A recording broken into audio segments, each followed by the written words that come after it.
મારું નામ અજીત કુમાર એમ જોશી, વતન જુનાગઢ છે અને અહીંયા 5/11/2024થી બઢતીથી મામલતદાર તરીકે રાજકોટ પશ્ચિમમાં મામલતદાર તરીકે ફરજ બજાવું છું, સેવા આપું છું. ક્યાં ક્યાં તમે ફરજ બજાવેલી? 2002ના વર્ષમાં હું જુનાગઢ કલેક્ટરેટમાં ક્લાર્ક તરીકે નોકરીમાં જોડાયો હતો. 2010માં ત્યારે જુનાગઢ અને ભેસાણ ત્યાં મેં ક્લાર્ક તરીકે કામ કરેલું હતું. પછી 2010માં નાયબ મામલતદાર તરીકેનું પ્રમોશન મળતા 2 વર્ષ ફરીથી જુનાગઢ શહેરમાં અને ત્યારબાદ 2012માં મારી બદલી થતાં કોડીનાર, ઉના, તાલાળા અને સૂત્રાપાડા જેવા શહેરમાં ગીર સોમનાથ જિલ્લામાં મેં નાયબ મામલતદાર તરીકે ફરજ બજાવેલી છે. 2024માં અહીંયા પ્રમોશનથી મામલતદાર તરીકે હાજર થયેલ છું. દરિયાકાંઠા વિસ્તારમાં તમે કામગીરી કરી, ત્યાંનો કઈ અનુભવ?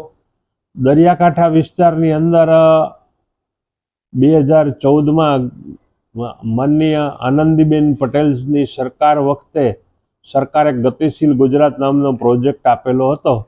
એમાં અમે માછીમાર સમુદાયના લોકો અને મરણના દાખલા પણ નથી હોતા આવા લોકોના અમે તલાટીના અપ્રાપ્ય મરણ નોંધના આધારે લગભગ 600થી 650 જેટલી વારસાઈ નોંધો દાખલ કરી હતી અમારા દ્વારા. એના કારણે 3 પેઢી સુધી જે લોકોના રેવન્યુ રેકર્ડમાં નામ નહોતા દાખલ થઈ શક્યા એ બધાના નામો અમે એક ક્રાંતિકારી પગલું ભરી અને આ બધા લોકોના નામો રેવન્યુ રેકર્ડ ઉપર લઈ આવેલ છીએ. અલગ અલગ વાવાઝોડા આવ્યા દરિયાકાંઠે, એમાં પણ તમારે કેવું અચીવમેન્ટ કોઈ રહ્યું? ખાસ કરીને 2022ના વર્ષમાં તાવતે વાવાઝોડું આવ્યાનું મને યાદ છે. તો એમાં અમારા ઇન્ચાર્જ પ્રાંત અધિકારી તરીકે ભાવનાબા ઝાલા હતા. એમની સાથે રહી અને અમે દરિયાકાંઠાના 10 કિલોમીટરની વિસ્તારમાં તાવતે વાવાઝોડાના વિસ્તારમાં જે એફેક્ટેડ એરિયા હતો ત્યાંથી અમે એક લોકોને સ્થળાંતર કરાવી શક્યા અને 130 કિલોમીટરની ઝડપે પવન ફૂંકાયો હતો. રાત્રે સાંજે 8:30-9 વાગ્યાથી શરૂ થયું વાવાઝોડું, તો સવારે 5 વાગ્યા સુધી સતત અમે ઓફિસમાં હાજર રહ્યા. પ્રાંત અધિકારી શ્રી પણ હાજર હતા અને સતત જાગી અને આખી પરિસ્થિતિનું નિરીક્ષણ કર્યું. સરકારશ્રીની આગવા આયોજન અને સૂઝબૂઝના કારણે એક પણ ડેથ તાવતે વાવાઝોડામાં ઉના સબ ડિવિઝનમાં નથી થવા પામ્યું. એ અમારું એચિવમેન્ટ છે. અહીંયા આવ્યા ત્યાર પછી શું ફેરફાર કર્યો?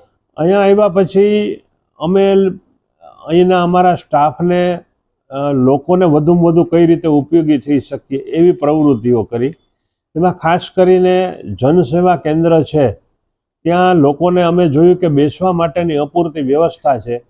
તો ધારાસભ્યશ્રીની ગ્રાન્ટમાંથી અમે સિમેન્ટના બેન્ચીસ મુકાવ્યા, પતરાનો શેડ હતો ત્યાં અમે પંખાની નખાવી અને નાગરિકોનો પોતાનો વારો આવે ત્યાં સુધી જનસેવા કેન્દ્રમાં આરામથી બેસી શકે અને ઉનાળાના દિવસોમાં ગરમી પણ ન થાય, ટાઢ તાપ, તડકો, વરસાદની અસર ન થાય એવી બેઠક વ્યવસ્થા કરી છે.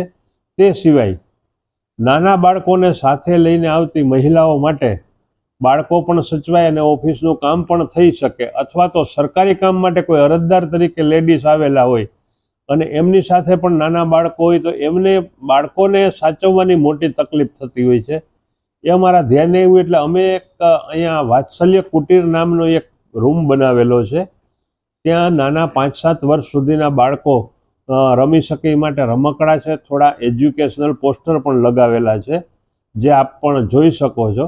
એટલે બહેનોને એના બાળકોને ટૂંકમાં સાચવવાની તકલીફ ના રહી એવી વ્યવસ્થા અમે ઊભી કરી છે. આગળ શું કહેવા માંગો છો લોકોને સંદેશ? ભગવાનની કૃપાથી સરકારી ફરજમાં આપણે જોડાયા છીએ અને સરકાર આપણને સારું એવું વળતર અત્યારના આપે છે.